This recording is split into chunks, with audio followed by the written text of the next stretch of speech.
ऐसी क्या रीजन है कि एक वो दौर था और एक आज दौर है। आज हमें लगता नहीं कि व्यापार संघ जो है, हालांकि ताकत तो उसकी है, इतने बड़े मुद्दे, कोई बड़े हंगामे, प्रशासन पर लगातार बहुत सारे मुद्दे लेके जाना, अब हमें लग रहा है कि इसके पीछे की वजह बीजेपी सरकार है या संगठन में बिखराव है। दोस्तों नमस्कार। आज हमारे साथ मेरठ शहर की एक ऐसी शख्सियत मौजूद हैं जिन्होंने व्यापार जगत में एक बड़ी पहचान बनाई। बुलंदशहर के एक छोटे से गांव से चला इनका परिवार एक जमाने में मेरठ पहुंचा और मेरठ में छोटे छोटे कारोबार करते हुए एक बड़े कारोबारी के तौर पे पहचान बनाई और इस सफर में कई उतार चढ़ाव आए। मेरठ शहर में व्यापार संघ की राजनीति में एक लंबे समय तक इनका सिक्का चला। हमारे साथ मौजूद हैं नवीन गुप्ता जी। नवीन गुप्ता जी संयुक्त व्यापार संघ, जो मेरठ शहर का व्यापारियों का बड़ा संगठन है, लंबे समय उसके महामंत्री रहे, लंबे समय उसके अध्यक्ष रहे और एक वक्त ऐसा भी आया जब नवीन गुप्ता जी लगा कि अब शहर के मेयर हो जाएंगे, जब लगा कि नवीन गुप्ता जी अब मेरठ कैंट से विधानसभा पहुंच जाएंगे। जीवन में कई ऐसे उतार चढ़ाव आए, बीच में एक गंभीर बीमारी से भी जूझना पड़ा, काफी समय तक उपचार चला और जिजीविषा मानिए इसको, लोगों का प्यार मानिए कि उस बीमारी को हरा करके एकदम दमदारी के साथ फिर व्यापारियों की लड़ाई लड़ने के लिए मैदान में आ गए। आंख की रोशनी कम हुई, लेकिन जिजीविषा के दम पर, जीवट के दम पर, संघर्ष के दम पर धीरे धीरे रोशनी भी लौट आई। नवीन गुप्ता जी, आपका हमारे चैनल पर हार्दिक स्वागत है। धन्यवाद रविंद्र जी। मैं आपसे आपके सफ़र की शुरुआत से जानना चाहूँगा कि जब बुलंदशहर के गांव से आपका परिवार चला, वो वक्त और आज का वक्त, दोनों की तुलना करके अगर मैं आपसे एक सेंटेंस में कहूँ कि इस सफ़र को कैसे देखते हैं आप? नहीं, सफ़र तो हमेशा अच्छा होता है। वो हमारे बुजुर्गों का था, हमारे जन्म से पहले का था कि उन्हें बुलंदशहर के छोटे से उस कस्बे को, गांव को छोड़कर मेरठ शहर में आना पड़ा। एक मजबूरी थी। 1947 में बंटवारा था। देश के बंटवारे में उनको, हमारे बाबा जी को अपने पारिवारिक सदस्यों को बचाने के लिए अपनी बैलगाड़ी में सवार परिवार को बचाने के लिए मेरठ में छत्ता अनंतराम में एक मंदिर में शरण लेनी पड़ी। वहाँ उन्होंने फिर मेरठ के स्थायी रूप से वो निवासी बन गए, अपने बच्चों को पाला। हमारे पिता ने, हमारे ताऊ चाचाओं ने मेरठ में यहाँ बड़े बड़े प्रसिद्ध लोगों के यहाँ नौकरी की है, छोटा छोटा काम किया है, फिर अपनी दुकानें की, हलवाई की दुकान की, फादर मुनीम बने, मुनीम से फिर आगे बढ़े, फिर गल्ले के आड़ती बने और मंडी में बड़ा व्यापार किया। ये सब संघर्ष है और ये सफ़र एक अच्छे संघर्ष से अच्छा बनता है। जो लोग संघर्ष करेंगे, मेरा ये मानना है, सफ़र उनका हमेशा अच्छा रहेगा। मेरे जीवन का ये सफ़र जो हमारे बाप दादा से शुरू हुआ और वो सफ़र, वही संघर्ष उन्होंने हमें भी देखा है। हमने वो दौर देखा है अपने फादर का। मुनीमी करते थे, नौकरी करते थे, लोग छोटे, हमें बहुत कमज़ोर आर्थिक हालत में समझने के कारण तिरस्कार की नज़रों से देखते थे।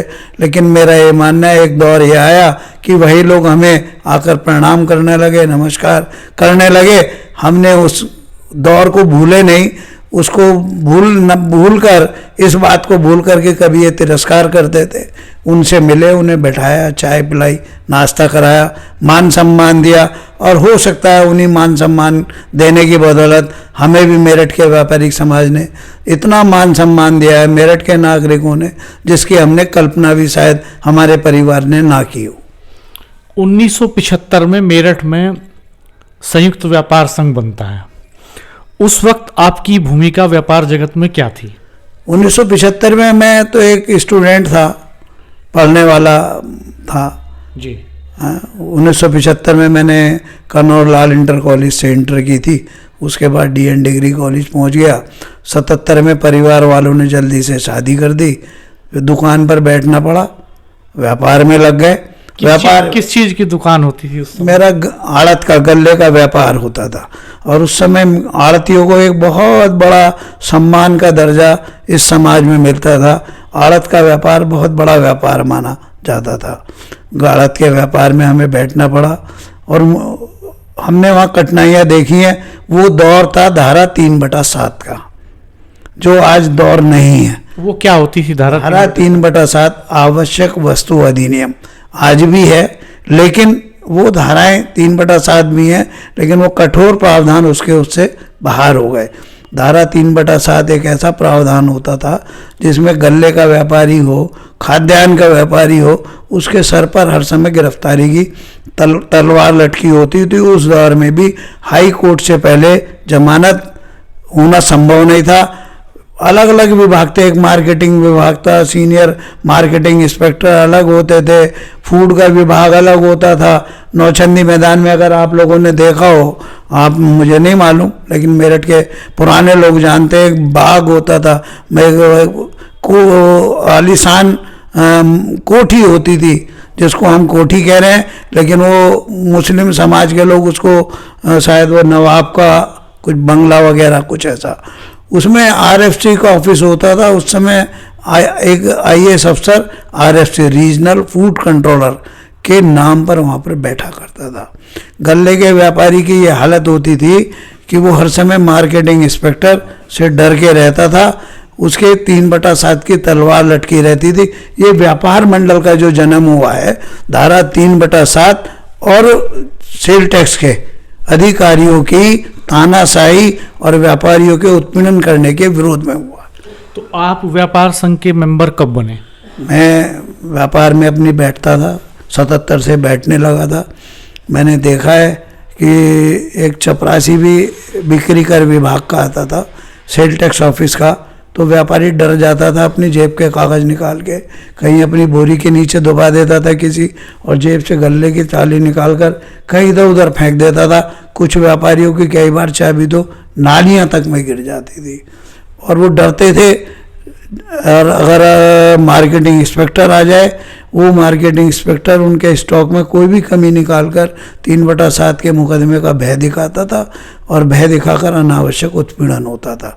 इस भय के खिलाफ संगठन का निर्माण किया। इस भय के खिलाफ हमारे पुराने साथियों ने व्यापार संगठन का गठन किया और पूरे प्रदेश स्तर पर एक ऐसा व्यापार मंडल चला जिसमें पूरे एक आवाज़ प्रदेश से होती थी, चलती थी। ये जब पूरा उत्तर प्रदेश और उत्तराखंड दोनों प्रदेश एक होते थे, पंडित श्याम बिहारी मिश्रा, लाला बिशंबर दयाल, ऐसे बड़े बड़े नाम हैं जिन्होंने, सुरेश चंद त्यागी हापुड़ के एक व्यापारी होते थे।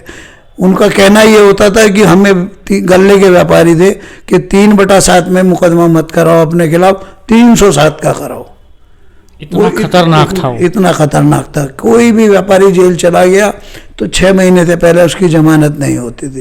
307 वाला मुलजिम अगले दिन बाहर, 3/7 वाला 6 महीने में। जो व्यापारी राजस्व देता था, जो व्यापारी सारे काम करता था, उन सब के विरोध में हमने अपने मंडी के व्यापारियों का भी जो उनके उत्पीड़न होता था वो देखा, उनके विरोध की लड़ाइयाँ देखी, तो हमारा भी रुझान व्यापारी समस्याओं के निदान की तरफ गया और हम भी आहिस्ते आहिस्ते उसकी ओर जाने लगे। तो आपने पहला चुनाव कब लड़ा? मैंने उससे पहले हम आपको बता दें, चुनाव लड़ने का तो पहला चुनाव तो व्यापार संघ का हमने 1988 में लड़ा था जी।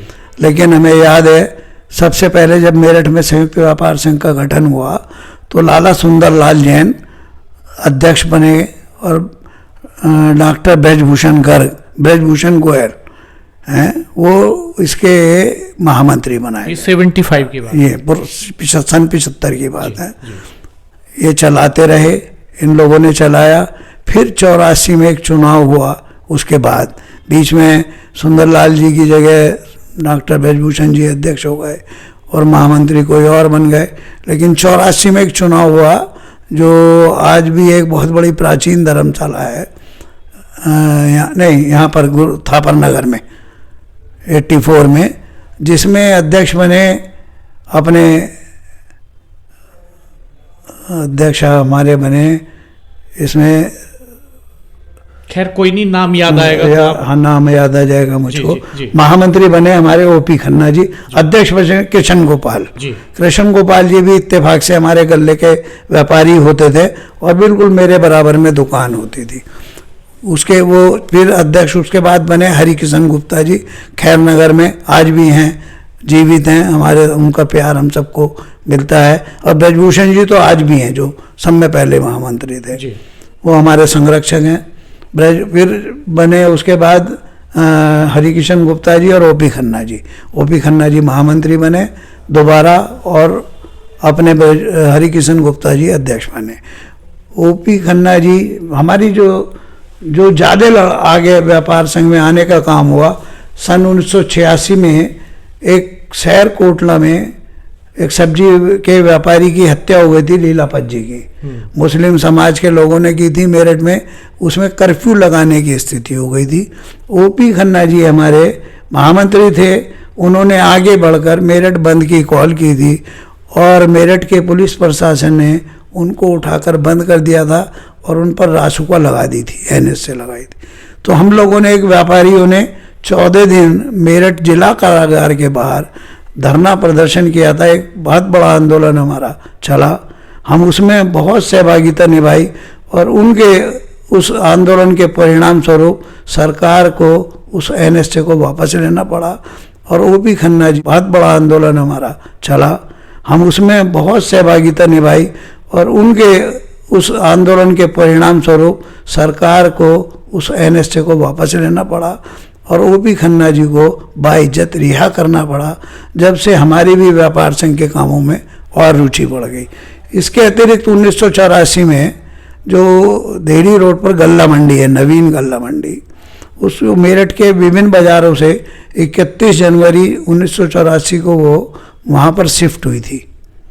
और कुछ समय बाद वहाँ पर मंडी परिषद ने, के डिप्टी डायरेक्टर होते थे, उन्होंने किसी बात पर वहाँ के 9 दुकानों को लाइसेंस निरस्त कर दिया था, निलंबन कर दिया था, जिसके विरोध में हम मंडी के व्यापारियों ने वहाँ पर एक धरना प्रदर्शन, ये सब चला, कई दिन तक चलाया, मंडी बंद रखी। तब नई मंडी में एक नवीन मंडी व्यापार मंडल का गठन हुआ था, जिसमें अध्यक्ष तो शुरू में वही, चूंकि किशन गोपाल जी हमारे थे, वो बने थे और महेंद्र गर्ग जी एक थे, वो महामंत्री बने थे। वो जब से हम गल्ले के व्यापारियों की लड़ाई में भी जुड़ गए, व्यापारियों की लड़ाई में 86 से जुड़ गए। 88 में हमने सबसे पहले संयुक्त व्यापार संघ का चुनाव लड़ा था मंत्री का, जिसमें हमारे पैनल से अध्यक्ष से सत्यप्रकाश अग्रवाल जी के प्रत्याशी वो थे और महामंत्री के प्रत्याशी थे श्री अरुण वशिष्ठ। मंत्री हम लड़े थे, मंत्री। ये सत्यप्रकाश अग्रवाल जी जो विधायक रहे, वही सत्यप्रकाश अग्रवाल जी हैं, जो कैंट से 4 बार MLA रहे, 20 साल जिन्होंने विधायकी की। ये व्यापार संघ का ही एक बड़ा प्लेटफार्म था जिसकी शुरुआत उन्होंने की थी। उससे पहले 86 में सत्यप्रकाश अग्रवाल जी व्यापार संघ के वरिष्ठ उपाध्यक्ष बने थे। तब हमने उनके नेतृत्व में चुनाव लड़ा। वह चुनाव उस समय 12 प्रत्याशियों का होता था, 12 के 12 प्रत्याशी हम हारे और ओपी खन्ना जी अध्यक्ष बने, श्री प्रकाश गुप्ता जी उसमें महामंत्री बने थे। फिर एक चुनाव हुआ 90 में। उस 90 के चुनाव में हम ओपी खन्ना जी और सत्यप्रकाश जी का ग्रुप मिलकर 6-6 लोग पर 6-6 पदाधिकारी आपस में बांटे गए और 12 लोग हम लोग चुनाव में जीत कर आए और दूसरा ग्रुप लड़ा, वह चुनाव हारा।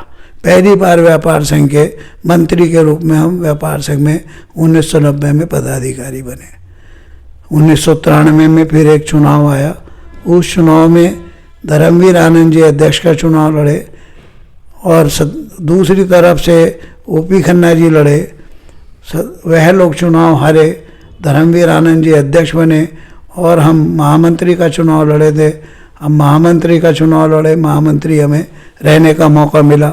1993 में महामंत्री बने। 1995 में निर्विरोध महामंत्री बने। 1995 में पुनः सत्यप्रकाश अग्रवाल जी मेरे साथ अध्यक्ष का चुनाव लड़े थे हमारे ग्रुप में आकर और वे अध्यक्ष निर्वाचित हुए। 1997 के चुनाव में फिर व्यापार संघ के अध्यक्ष होने के नाते सत्यप्रकाश जी को भारतीय जनता पार्टी ने मेरठ महानगर से मेयर पद का प्रत्याशी घोषित किया।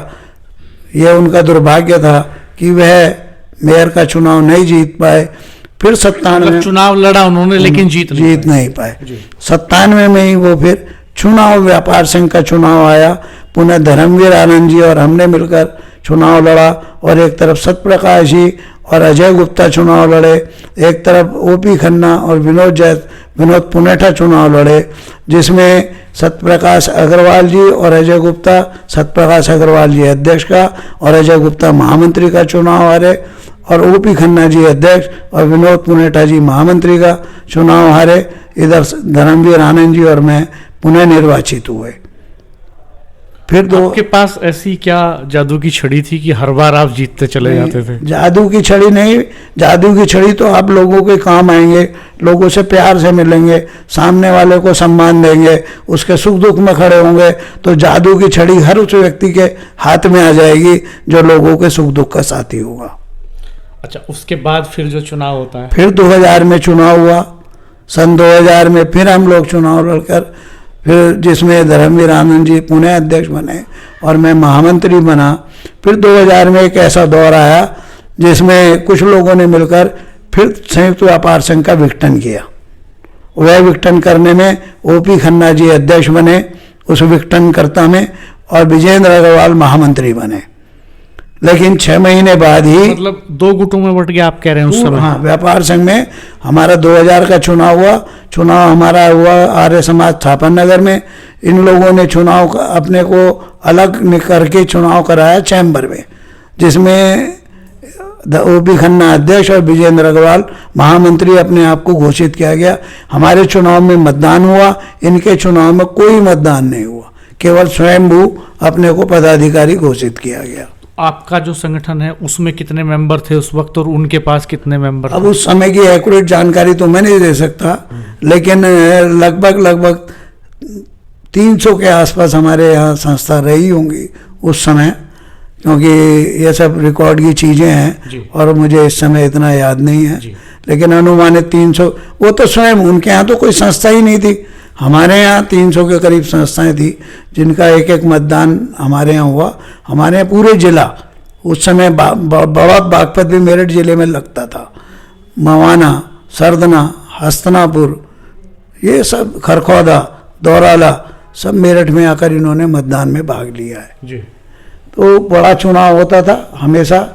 फिर 2000 के विघटन के बाद कुछ समय बाद इन ओपी खन्ना जी और विजेंद्र अग्रवाल और विनोद जायसवाल, आज विनोद जायसवाल जी स्वर्ग में हैं, ओपी खन्ना जी स्वर्ग में हैं, इन लोगों में आपस में झगड़ा हुआ और झगड़ा मारपीट की नौबत तक पहुंची है।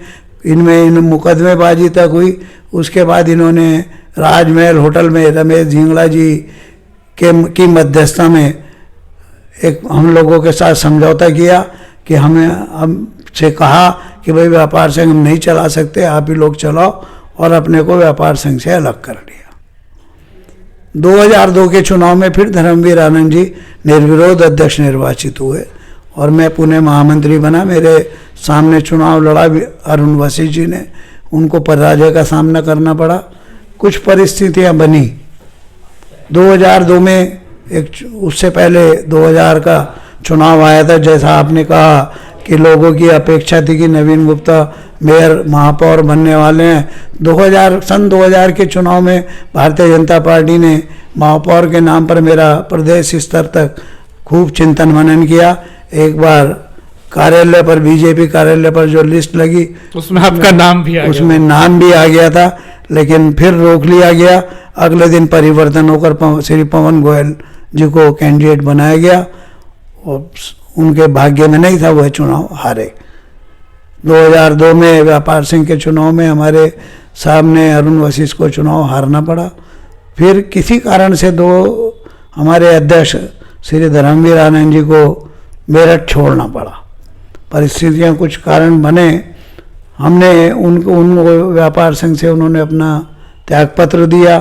उनके त्यागपत्र के बाद हम चाहते तो 2005 में चुनाव कराना था हमें। 2005 में हम कोई भी 6 माह के अंदर अपने केवल अध्यक्ष का चुनाव करा के संयुक्त व्यापार संघ के संविधान के अनुसार केवल 6 माह में अध्यक्ष का चुनाव कराना होता, लेकिन हमारी नैतिकता काम आई कि हमने कहा नहीं, हम पूरा चुनाव कराएंगे और 16 के 16 पदाधिकारियों का चुनाव करेंगे।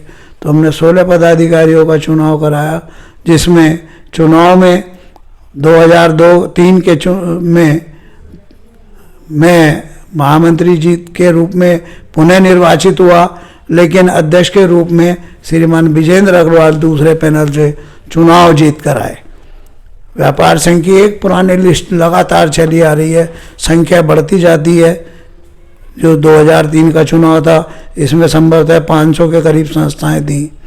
2000 उसके बाद फिर 2003 में जब विजेंद्र अग्रवाल जी अध्यक्ष बने, उनके कार्यकाल में मेरा ख्याल 24 या 25 संस्थाएं नहीं बनी। वह संस्थाएं बनने के बाद 2007 में चुनाव हुआ। उस चुनाव में फिर एक पैनल विजेंद्र अग्रवाल जी का था, एक हमारा था। विजेंद्र अग्रवाल जी पुनः अध्यक्ष बने और मैं पुनः महामंत्री निर्वाचित हुआ। उनके पैनल के महामंत्री हारे, मेरे पैनल के अध्यक्ष हारे। फिर 2010 में व्यापार संघ का चुनाव आया। उस चुनाव में फिर कुछ नई संस्थाएं जो बनी थी, उनमें इसको सब जोड़कर फिर चुनाव हुआ। उस 2010 के चुनाव में विजेंद्र अग्रवाल जी अध्यक्ष और मैं महामंत्री, एक पैनल बनकर चुनाव हुआ, जिसमें मैं निर्विरोध महामंत्री निर्वाचित हुआ और सतीश चंद्र जैन निर्विरोध कोषाध्यक्ष निर्वाचित हुए हमारे पैनल से। लेकिन सामने कुछ उनके बीच में से निकलकर अरुण वशिष्ठ अपने आप अध्यक्ष का चुनाव लड़े और 2010 के उस चुनाव में अरुण वशिष्ठ अध्यक्ष बने। मैं एक मतदाता सूची का जिक्र जरूर करना चाहूँगा कि ये मतदाता सूची वही चली आ रही है जिसमें वो चुनाव जीतते भी हैं, चाहे वो विजेंद्र अग्रवाल हो चाहे अरुण वशिष्ठ हो। फिर 2013 का चुनाव आया। 2013 में जबकि मेरी परिस्थिति मुझे अलाउ नहीं कर रही थी, 2013 में मेरे 10 मई 2013 में मेरे जवान बेटे का 36 साल की आयु थी, उसकी डॉक्टर की एक इंजेक्शन गलत लगाने के कारण उसका स्वर्गवास हो गया था। उसके कारण से मेरा मन विचलित था और मैं चुनाव नहीं लड़ना चाहता था, लेकिन अरुण वशिष्ठ जी ने कुछ ऐसी परिस्थितियां मेरे आगे पैदा कर दी कि मुझे मजबूरन ये निर्णय लेना पड़ा कि मैं अब महामंत्री नहीं, अध्यक्ष का चुनाव लड़ूंगा। और मैंने अध्यक्ष का चुनाव लड़ा, पैनल बनाकर। एक पैनल जिसमें मैं अध्यक्ष और महामंत्री संजय जैन बीडी वाले लड़ाए हमने। एक पैनल बना जिसमें विजेंद्र अग्रवाल अध्यक्ष और उन्होंने नीरज मित्तल महामंत्री लड़ाए। एक पैनल बना अरुण वशिष्ठ अध्यक्ष और कौशल गोयल महामंत्री लड़ाए। लेकिन विजेंद्र अग्रवाल जी का भी पैनल चुनाव हारा, अरुण वशिष्ठ जी का भी पैनल चुनाव हारा और हमारे पैनल को व्यापारियों ने अपना प्यार दिया, समर्थन दिया। मैं अध्यक्ष बना, संजय जैन महामंत्री बने। उसके बाद से फिर 2016 में चुनाव आता है, उसी सदस्यता सूची पर फिर चुनाव लड़ते हैं।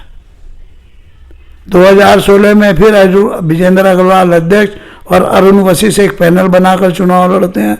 हम अपने दोनों विरोधी गुट एक होकर एक पाले में आ जाते हैं। एक पाले में आकर और हम वही अपना पुराना पैनल बनाकर चुनाव लड़ते हैं, जिसमें दुर्भाग्यवश हमारे महामंत्री और तीनों उपाध्यक्ष चुनाव हार जाते हैं, लेकिन बाकी लोग हमारे जीत कर आते हैं और अरुण वशिष्ठ उसमें महामंत्री बनते हैं। जो 2010 में अध्यक्ष थे, वो 2016 में आकर महामंत्री का चुनाव लड़ते हैं। चुनाव महामंत्री जीत जाते हैं। 3 साल का कार्यकाल होता है। 2019 का चुनाव आया, वही सदस्यता सूची है। चुनाव की प्रक्रिया चल गई, सारा काम हो गया, सब चुनाव अधिकारी बन गए। अरुण वशिष्ठ जी ने हस्ताक्षर कर दिए, लेकिन उसके बाद न जाने क्या हुआ कि वो विजेंद्र अग्रवाल, अरुण वशिष्ठ एक दूसरा गुट बनाकर उसके संरक्षक बन गए।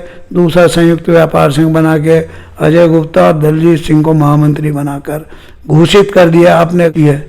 चुनाव की प्रक्रिया चल गई, सारा काम हो गया, सब चुनाव अधिकारी बन गए, अरुण वशिष्ठ जी ने हस्ताक्षर कर दिए। लेकिन उसके बाद न जाने क्या हुआ कि वो विजेंद्र अग्रवाल, अरुण वशिष्ठ एक दूसरा गुट बनाकर उसके संरक्षक बन गए, दूसरा संयुक्त व्यापार संघ बना के अजय गुप्ता और दलजीत सिंह को महामंत्री बनाकर घोषित कर दिया अपने घर बैठकर। लेकिन हमने चुनाव कराया, चुनाव धूमधाम तरीके से हुआ, बड़ा चुनाव हुआ, और जिसमें मैं अध्यक्ष जीत कर आया और संजय जैन महामंत्री के रूप में पुनः चुनाव जीत कर आए।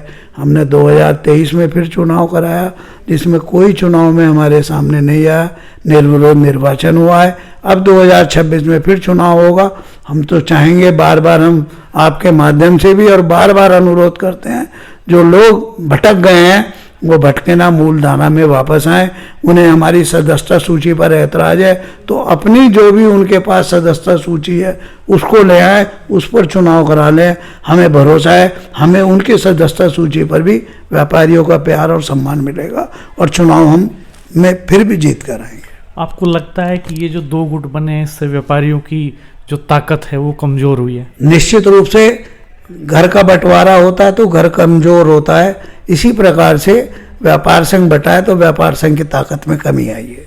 एक बार आप मेयर बनते बनते रह गए, एक बार आप विधायक बनते बनते रह गए 2009 में।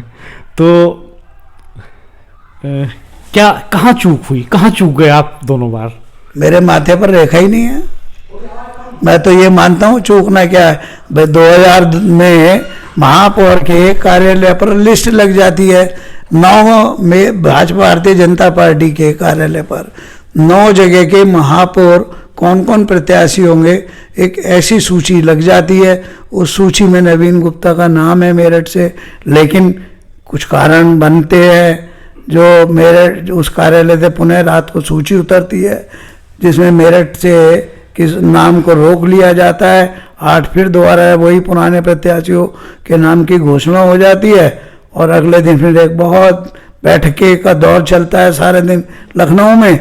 और फिर कल राजमेशी प्रदेश अध्यक्ष थे, उनके घर पर ये निर्णय होता है कि नवीन गुप्ता की जगह पवन गोयल प्रत्याशी होंगे। संगठन का जो निर्णय हुआ हमने स्वीकार किया, लेकिन मेरठ की जनता ने स्वीकार नहीं किया।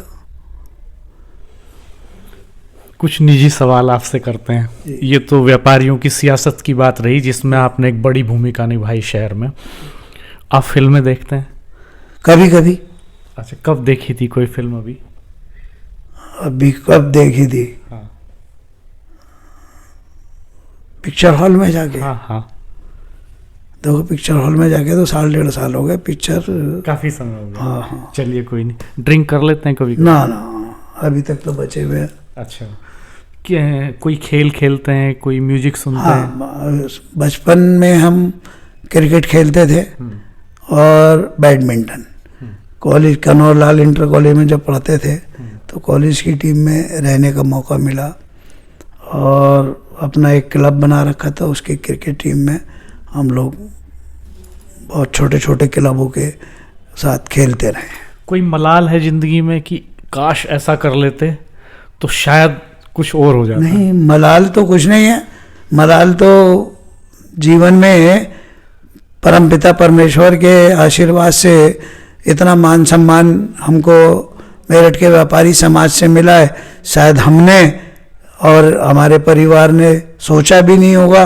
हाँ, इतना मलाल जरूर है कि जैसे बीजेपी कार्यालय पर महापौर के पर नाम की लग गई और फिर हटा दिया गया, या 2002 में विधायक के लिए इतना लंबा संघर्ष चला और अंतिम समय में हमारी जगह सत्यप्रकाश जी को प्रत्याशी बनाया गया।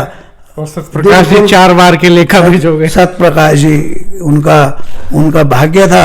20 साल वो विधायक रहे और मैं समझता हूँ 20 साल इतना बड़ा पीरियड होता है किसी भी सामाजिक कार्यकर्ता के लिए या राजनीतिक कार्यकर्ता के लिए। उतार चढ़ाव उस जीवन में आ सकते हैं और शायद यही जीवन में रहा कि हमें तो ये मानना है हमारी किस्मत में ऐसा नहीं था, लेकिन मान सम्मान हमें मेरठ की जनता ने, मेरठ के व्यापारियों ने बहुत दिया है। हमारे साथ वरिष्ठ पत्रकार राजेश शर्मा जी भी मौजूद हैं। मैं चाहूंगा राजेश भाई साहब कुछ सवाल आप भी लें, क्योंकि आपने लंबे समय व्यापार संघ को कवर भी किया है और निजी तौर पे आप नवीन गुप्ता जी के जीवन के बारे में बहुत सारी बातें जानते हैं, इनके संघर्ष पे आपने खबरें भी की हैं, तो आप एक दौर सर हमने वो भी देखा कि व्यापार संघ कभी चुप नहीं बैठता था। जब भी कुछ मसला होता था तो मेरठ बंद की भी घोषणा होती थी कि मेरठ बंद कर देंगे।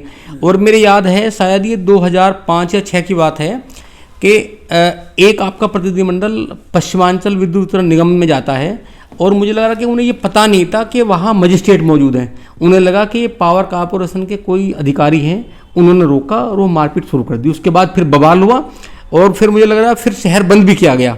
तो एक वो जो दौर था कि डरता था प्रशासन बहुत ज़्यादा कि व्यापार संघ ने अगर कॉल कर दी और बेगमपुल चौराहे पे अगर मानव श्रृंखला बना दी तो इसका मतलब इसका मैसेज लखनऊ तो जाएगा। तो देखिए राजेश जी, आपने हमारी दुखती रग पर हाथ रखा है। ये हमारी दुखती रग है। आपने वो दौर देखा है जब हम अधिकारी मेरठ में आते थे, डीएम या एसएसपी, तो वो ये पुराने अधिकारी उनको ये बता देते थे कि मेरठ में अगर आपको ठीक तरीके से मेरठ के प्रशासन को चलाना है तो संयुक्त व्यापार संघ के जो भी पदाधिकारी हैं आप उनसे पहले मिल लो ताकि आपको कठिनाई ना आए। ये ऐसा एक दौर था और जिलाधिकारी और एसएसपी को हमने अपने पदाधिकारियों घर पर आते देखा है। लेकिन आज वो उस दौर में बदलाव आया है।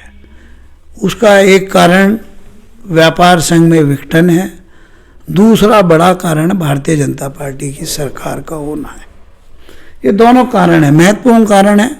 भारतीय जनता पार्टी की सरकार होने के कारण से कहीं ना कहीं हम सब लोग भाजपा के कार्यकर्ता हैं। भाजपा में हमारा संपर्क है, संबंध है, नीचे से ऊपर तक संघ के कार्यक्रमों में हमारी भागीदारी रहती है। निश्चित रूप से कहीं ना कहीं ये भाव हमारे मन में रहता है कि हमें सड़क पर उतना विरोध करने की ज़रूरत नहीं है, अधिकारी को फ़ोन करेंगे वह काम करेगा।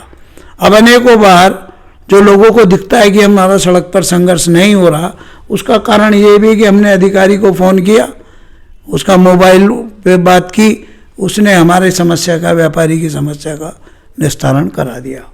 वो दौर था जब बाज़ारों में कोई भी अधिकारी आ जाता था हम लोग विरोध करने चले जाते थे। आज उस दौर में भाजपा की सरकार होने के कारण से कमी आई है। कहीं ना कहीं अधिकारी भी बाजार में आने से डरता है या बचता है। डरता नहीं है तो बचता है, मैं सोबर तरीके से कह दूं। वो भी नहीं चाहता कि मैं व्यापारियों से टकराव करूं। और एक तरफ सरकार, एक तरफ भाजपा के कार्यकर्ता। लेकिन व्यापार संघ की अगर बात करेंगे तो व्यापार संघ के विघटन के कारण से कहीं ना कहीं कई बार अधिकारी हमको नज़रअंदाज कर देता है। इसको मुझे कहने में कोई संकोच नहीं है। तो क्या सर, एक सवाल और है, लास्ट सवाल। जो हनक थी व्यापार संघ की, मतलब हनक जो थी कि भाई व्यापार संघ ना आ जाए, क्या लगता है आपको कि जीएसटी जो डिपार्टमेंट है वो व्यापारी को परेशान नहीं कर रहा? देखिए, आज जीएसटी विभाग में कहीं ना कहीं सड़क पर उनके अधिकारियों ने आने की कोशिश की, लेकिन मेरठ के व्यापार संघ में फिर भी ताकत है जो उनको बाजार में आने से रोके रखता है। हाँ, कहीं ना कहीं सचल दल वाले लोग, अभी आपने पढ़ा भी होगा, 2 दिन पहले देखा भी होगा समाचार पत्रों में या मीडिया में भी आपके आया होगा, मेरठ के ही 2 अधिकारियों का निलंबन हुआ है।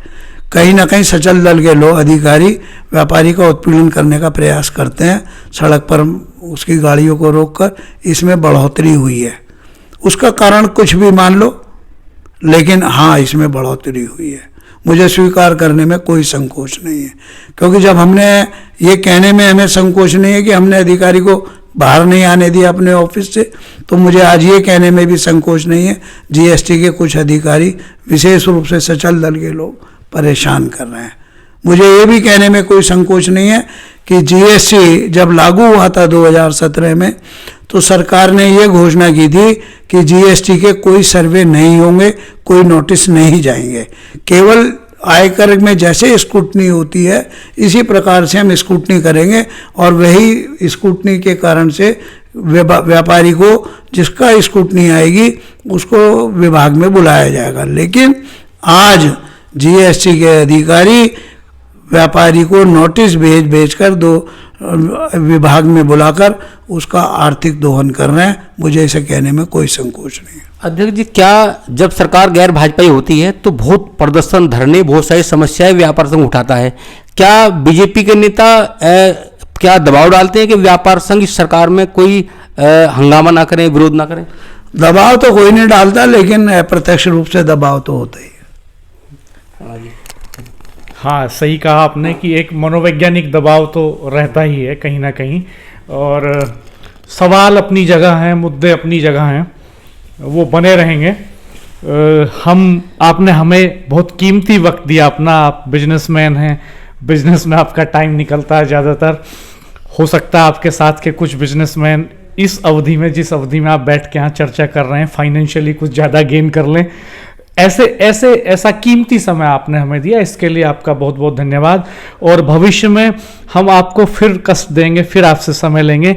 व्यापार जगत की कुछ दुश्वारियों के बारे में हम अगली बार आपसे बात करना चाहेंगे। इस बार तो हमने व्यापार संघ की जो परेशानियां हैं, जो अंतर्विरोध हैं, जो ताकत कमजोर हुई है, उन मुद्दों पर आपसे बात की, और आपने बहुत साफ गोई से, बेबाकी से जो कमजोरियां हैं उनको स्वीकारा भी, और एक इतिहास व्यापार संघ का हमारे सामने, दर्शकों के सामने रखा। आपका बहुत बहुत धन्यवाद। आपका एक कंक्लूडिंग कमेंट मैं चाहूँगा। रविंद्र जी, आपने हमें यहाँ पर बुलाया, धन्यवाद तो हमें आपका देना चाहिए कि आपने हमारी बातों को आगे तक पहुँचाने का काम किया है। और आपने कहा कि अपना कीमती समय दिया। समय तो सबका कीमती होता है, हर सेकंड कीमती है, लेकिन मिलना तो उतना ही है जितना किस्मत में मिलता है। तो व्यापार की चिंता मुझे नहीं है, क्योंकि 40 साल से व्यापारियों की सेवा कर रहा हूँ। मुझे व्यापार की चिंता नहीं है। ऊपर वाले ने जितना मुझे देना है वो देगा, और आगे भी जब तक जीवन है मन में यही भाव है कि मैं व्यापारियों की सेवा करते करते अपने प्राणों की तिलांजलि दूँ। बहुत बहुत धन्यवाद आपका। ये देखिए, ये जिजीविषा है, ये जीवट है कि एक साधारण से गांव से चल कर के इनका परिवार आता है मेरठ में, एक बड़ी पहचान बनाता है कारोबार में, कारोबारी जगत में, और कारोबारियों के मुद्दों को लेकर एक संघर्ष खड़ा करते हैं। आपका बहुत बहुत धन्यवाद। हमारे चैनल को सब्सक्राइब कीजिएगा, बेल आइकन प्रेस कर दीजिएगा, नोटिफिकेशंस ऑन कर दीजिएगा, वीडियो को मित्रों के साथ शेयर कीजिएगा, और कमेंट बॉक्स में अपनी प्रतिक्रिया देकर के ये जरूर बताइएगा कि आप नवीन गुप्ता जी की किन बातों से सहमत हैं, किन बातों से असहमत हैं। आपके जहन में भी निश्चित तौर पर कुछ सवाल होंगे, आप वो सवाल यहाँ कमेंट बॉक्स में उठा सकते हैं, और अगली बार जब हम चर्चा करेंगे तो उन सवालों के जवाब गुप्ता जी से लेने की कोशिश करेंगे। आपका बहुत बहुत धन्यवाद। नमस्कार।